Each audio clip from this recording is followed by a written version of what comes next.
extended the invitation to Dan to come just this afternoon. I thought about Dan, maybe he would be willing to come and say a few words about this. Dan's long public service career began as a deputy coroner of McLean County under Bill Anderson, who was an elected official at the time. But you were the person who was called to the scene that night. And well, first of all, tell us your most striking thoughts, memories of that night. Well, my most striking memory of that night was probably the fact that when I came down the street to the house, I noticed that there weren't a bunch of marked SWAT cars. And what struck me was there was a couple cars I could identify maybe as unmarked detective cars. And that really was it. I thought, well, that's odd. Maybe the dispatcher got this wrong. This cannot be a homicide at what they said. In any event, when I then arrived at the back, Mike Hibbins was the Bloomington patrolman who first responded, and can't think of the detective, but Denny came later. Denny came, well, I should say it a little bit later. He was in the house, I think, at the back end. But Mark Bagnell was the other detective. In any event, and we just visited for just a little bit, and then we went into the house so I could make the official pronouncement of the time of death and things along those lines. And as we went up the stairs, I can remember the flashlights shining as we went up and just illuminating just footprints that when I say footprints, you could tell carpet that the officers had walked up before me is what I'm getting at. And so that certainly is something that stayed with me all these years. And the other that stayed with me, of course, obviously was Susan in her bedroom and the kids down at the end of the hall. And so one of the things when we went back out and we began doing what we had to do, shortly after that, David arrives. And myself and Denny O'Brien went to tell him. And I can remember him coming up and he was saying, what's wrong, something's wrong. I know something's wrong. And I'm thinking, how's he know that? But anyway, and then when we stepped forward, we introduced ourselves and said that his family was dead. And he just looked and said, all of them? And I said, yes. And he said, you mean little Benji?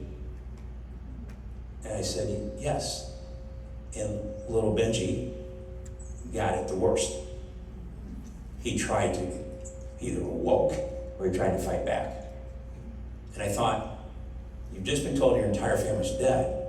That's the only thing you asked me? And the detective? And then my other job after that was I took the stomach contents after autopsy across the country to all the experts. And at that time, you had to think, forensics were just coming into the field of things. And from the scene to my travels with the stomach contents, which after the first trial where he was convicted, played a vital role, because what I believe that that David forgot was that the body still tells a story after death. And the kids were telling the story. And their story was our digestive systems had stopped. And you had said that you weren't with them and they were alive when you left. According to the experts, at least our expert sides, that was impossible. And what did we find? We found parts of a vegetarian-style pizza from Chuck E. Cheese. And we put all that back together.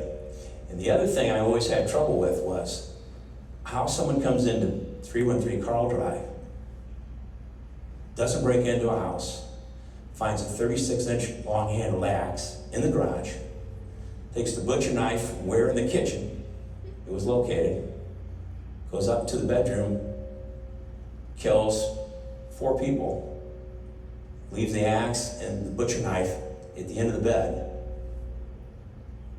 stages a burglary, nothing taken, But stages, the dresser drawers are pulled out to look like, you know, people were filing through things. And that was done after the fact because there's no blood in the drawers. Which had been done, the fact of there was something going on during that, and they were really looking for something. Blood was all over the walls, it would have been in the drawers, if they really came there for that purpose. So those and many other things on my side of the story, Steve, is I have no reasonable doubt in my mind that David Hendricks committed those murders. Is there anything about the case that you know that the jury didn't learn or the police didn't learn as the years went by that you think is important for people to know at this point? I think there was a neighbor that, I don't know if the statement was missed, I don't know, but he claims, and I think he was at one of your forums at the museum and stated that I never got asked, but I was home. I could have told you David was home when he said he was gone. I saw him. I think that was missed. And in the second trial, I think the reduction of the stomach contents was reduced down because in the first trial, after they polled the jurors, if memory serves me correctly, they said one of the main things was the stomach contents. That alibi got shattered when the bodies were saying it couldn't have been possible. If we were alive when we said we were, our bodily functions would have been working. The stomach contents and the clearness of olives and tomatoes and what have you, shortly after they ate, they were dead. That doesn't fit with what he was saying. So, you heard the question I asked the judge. Has the Lady Justice served us well? And it sounds to me like your answer is the negative. Correct.